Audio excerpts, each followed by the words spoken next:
7-Eleven, you go down, what was it? 7, you go up 11, and then you get 3 feet, but you have to go up to go down, and down to go up, and up to go down, and down to go down. Well, something like that. This room, there are windows on the walls, on the ceiling, and you even have some windows back there on the floor. Now, unlike the North Conservatory, there's no trapdoors in this room. Instead, Mrs. Winchester had the shelves on the sink.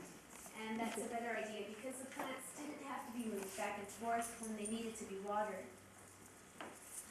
Mrs. Winchester did have many practical ideas, and another one of them is in the floor of the fireplace. Now there you can see that there's a small door installed on hinges. That was for the easy cleaning of that fireplace. When it needed to be cleaned, the servants would simply have to lift the door, sweep the ashes into the door. The ashes would go down a chute, then end up in an ash can in the basement below, in one of the 2 linen rooms in the house. The other one is through this doorway right here. Mrs. Winchester needed 2 linen rooms because when she found a pattern or material that she liked, she'd buy the whole bolt. That way no one else in the area would have the same pattern as she. It said that when Mrs. Winchester died, there was enough material in these 2 rooms to open up a small shop. Now someone commented on how beautiful the wood in this room is. You might want to take a real close look at all this wood. Now it all appears to be some type of hardwood, but it's actually all redwood. Mrs. Winchester needed the durability of the redwood, but she didn't like its finish, so she had her craftsmen come in and they painted the surface so that it looked like a hardwood. We think she was aiming for a bird's eye maple finish, and as we go through this doorway to the next room, you might want to look on the back end because you can see what the redwood finish would have looked like. Now from here we are going to be going to the next room. It's the room with the single most expensive window in it. Now the area around this window is very small, so I'm going to ask that you please move all the way in. Move in a little bit more.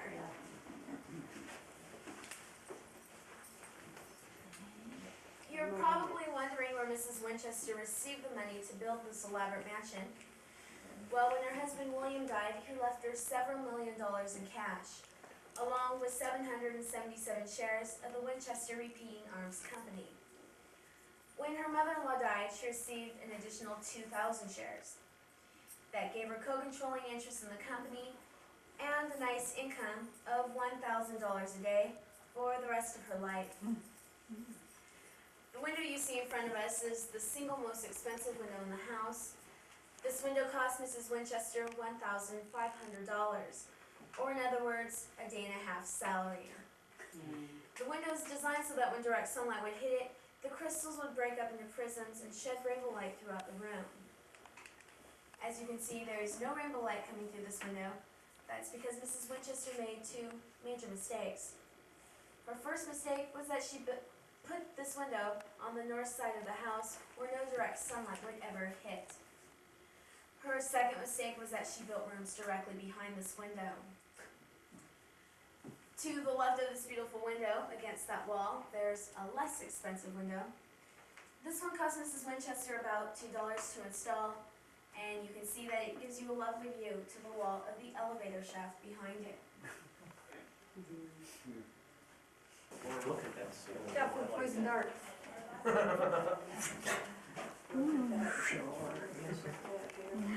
Look out for the poison dart. She's all right. I was following last tour. There were only about 6 people on last tour. And I was sitting in the house waiting for them to pass me so I could hit the lights. And I felt it start to go, and I'm all, oh, it's just a little earthquake. And then it got bigger, and it got bigger, and I made my way over to the doorway. And then I just called the last tour, and he said that he was okay. I yelled to him because he was in a distance where I could talk to him.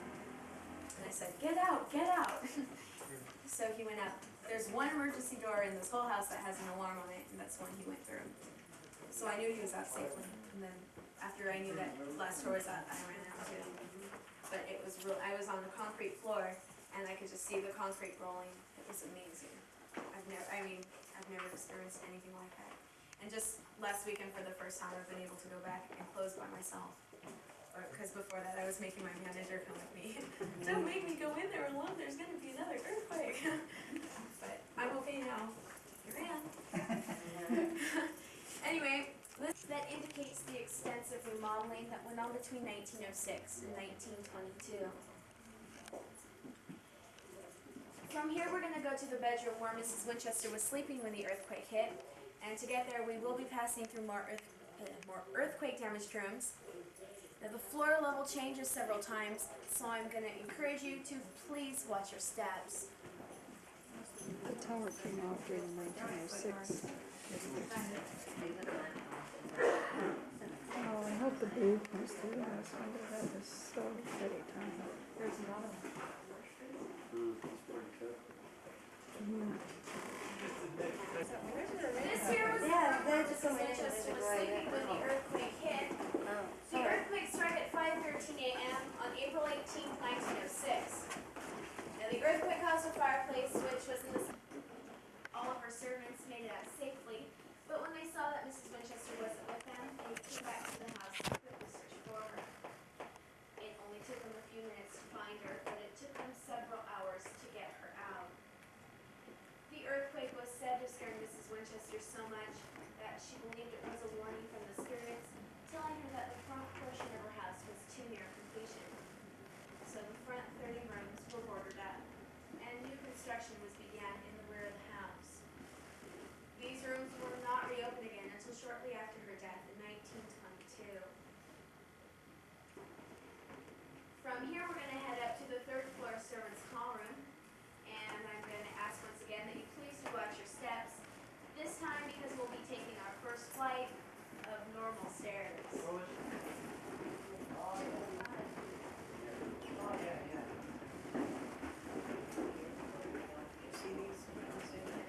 Yeah, that's gorgeous. There's another fireplace there. Covered the windows over here in this part. From Lee. They don't put this stuff out, I wonder why.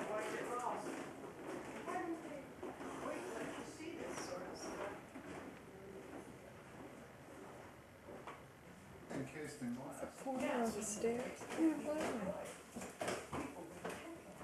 On the third floor, and the third floor was used mostly as servants' quarters. This room was the third floor servants' call room, and its first servant would be on duty 24 hours a day. That way, when Mrs. Winchester needed a servant, all she had to do is push a button like this. Before I push this button, though, you might want to watch the call box and back. As you can see, pushing these buttons caused the bell to ring, and then numbered cards to fall in the box behind. The number on the card would indicate which room Mrs. Winchester was in, therefore her servants wouldn't have to spend all day searching for her. Mrs. Winchester employed quite a few servants. There were 18 house servants, 13 carpenters, 8 gardeners, and 2 chauffeurs all year round. During the harvest time, she'd increase her workforce to about 60 people. Despite the large crew, Mrs. Winchester paid well, $3 a day, and back then that was twice the going rate. She also allowed the servants to live on the estate free of charge. They'd be able to live up here on the third floor, or in one of the surrounding outbuildings, which you can see on your self-guided garden tour. Despite the good wages and benefits, Mrs. Winchester was a very difficult woman to work for. She terminated workmen at will, especially if they offered advice or questioned her orders. She paid the workman cash each day, allowing her to fire by the day. A servant could show for work and be told that his or her services were no longer needed. From here, we're going to head up to the fourth floor. Now, we are going to be taking another set of easy risers to get up there, but this time they're much smaller. So for your own safety, you might want to take them 2, maybe even 3 at a time.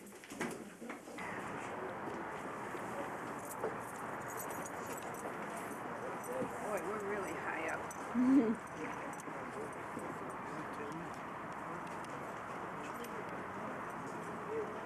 Right now we're This house is huge. and this has been the highest point of the house since 1906 earthquake.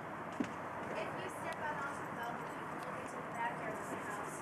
There's only 6 acres left of the 163-acre estate, and all those old buildings you see out there you'll be able to go into for your self-guided garden tour. This is a You might want to take a look through these windows here. If you do, you can see the bell tower. The bell was said to ring at noontime until this was to all ends, and later left with the spirits before it happened to say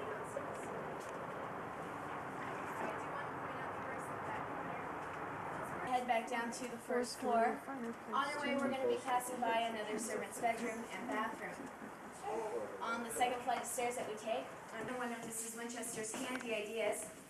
She had the soap dish and the washboard installed into the sink. She then had this idea patent, and from it she made $250,000. Like, she really needed the money. From here, we're going to be doing quite a bit of traveling to get to the front of the house. Once we get there, I'm going to ask once again that you please don't step on the tiles around the fireplace because they're very easily chipped. This way. Yeah, right, the lock in here. Closing for a different time.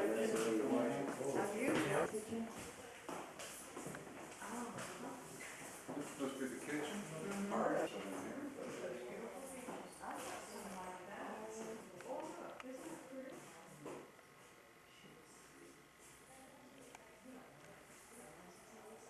One carpenter, one solid year to install.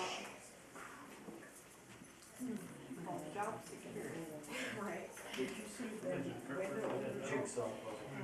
Now, from here, I'm going to ask that we just all step into this front hallway. Oh, it's okay to me. Isn't that real? Look at that fireplace. Yeah, these cracks. That's like, Look what she's done. I don't know if you can see them. Look at the top of the corner where it comes out for the fireplace. Oh, yeah. Cracks there, and on the other side too. Now, right behind you From are the new front earthquake? house. Yeah. These doors were installed right before the 1906 earthquake, but the carpenters were boarded up along with them, and they've remained closed, keeping with Mrs. Winchester's tradition. From here, we're going to be going to Mrs. Winchester's grand ballroom. As we go down this hallway here, you might want to count how many panels are in the ceiling, but I do think you can take a lucky guess.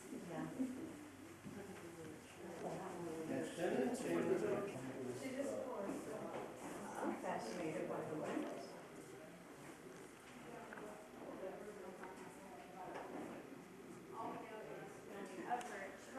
13 panels in the main hallway. Now, this was Mrs. Winchester's grand ballroom, and this room cost Mrs. Winchester an excess of $9,000 to install into the house. Now, when Mrs. Winchester received it, there were only 12 lamps. But if you count the lamps now, including the one in the center, you'll come up with the number 13. You've probably noticed two beautiful stained glass windows on either side of the fireplace. The one on the left reads, "Wide and class, the tables of their thoughts."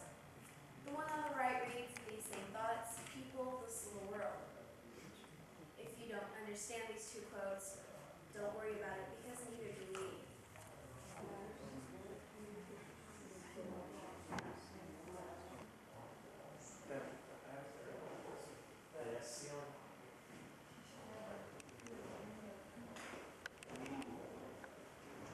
Quite a ballroom. We're not looking at the first water heater on the west coast. So many things we take for granted. There's lots of ice for Cold the place in that storage, room to keep the perishables cold. So in other words, that room served as Mrs. Winchester's refrigerator. Over this way is the bottom of the elevator we saw upstairs in the north conservatory. We see that the largest cupboards contained the entire back section of the first floor. If you feel like you don't have a good enough view of this cupboard, don't worry about it. Our next The original 1906 kitchen. My goodness. Not the original stove. Yeah. Oh. Oh, there's definitely a presence in here. And I said, "Oh, well, don't tell me that. I have to close tonight." She's all, "Honey, it's not the dead ones to be afraid of." Okay. My lesson for the day back then. That's quite a sink. Now, right now we're standing in the 1906 kitchen, and we call it that because it's a kitchen that was used after the 1906 earthquake, since the front kitchens were boarded up. Does anybody recognize this room from anywhere? Not from a movie. Seance room. Right, there you go. If you look above the stove hood back there, you can see the 2 windows to the seance room. That was where Mrs. Winchester would spy on her servants. Mrs. Winchester's up there. Look at her In the stare. dining room where we're going next. Well, Now from here, we're gonna go to the last stop on the tour. Down in Casellas on the yeah, West, isn't it? Look at this thing.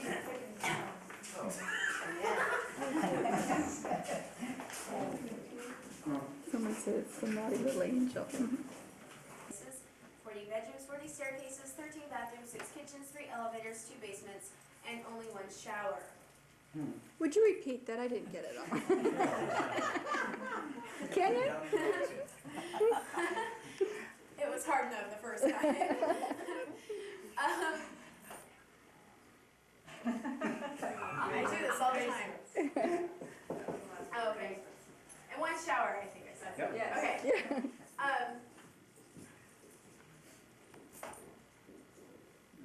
I can't even think now. Anyway, There you go, that's a good place to start. if you have any last minute questions or comments, please feel free to remain behind. I'll try to help you answer those questions. Also, I'll sign autographs. Now, if you don't have any questions or you don't want my autograph, then the exit is through that door right there. I'd like